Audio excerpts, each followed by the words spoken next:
Վերջերս գիտեք, որ Երևանից պատվիրակություն է մեկնել Բաքու, բարի դրացիական հարաբերություններ հաստատելու թշնամի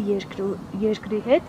Ձեր կարծիքով Բաքու մեկնած անձիկ արդյոք ունեն բարոյական իրավունք խոսելու Հայաստանի Հանրապետության քաղաքացիների անունից։ Չէ, դի իրավունք չունի։ Գիտեք ինչ ասեմ, էսի այնպես է հարցը, որ բարի լավ բան չի եղնի։ Թուրքը մնում է թուրք։ Սրանք ինչ-որ նպատակ ունեն, էլի բան ունեն ստեղից բողելու մաս, կամաց է դառնում։ Մեր վարչապետն է տալիս է։ Վաղուց արդեն մենք Բաքվի համար դարձել ենք,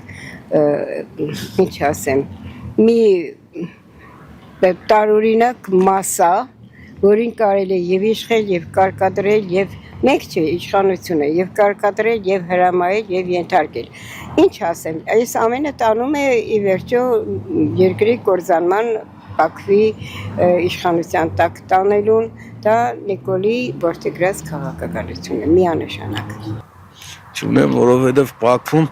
թշնամաբարեն միջև հիմա տրամադրված մենք մեր պետական այրերը իբր խաղաղություն են մուրում, բայց Բաքվում նույն ժամանակ հայ սպայն կազմահարած Սաֆարովին հերոսացնում են, պաշտոն են տալիս ու դա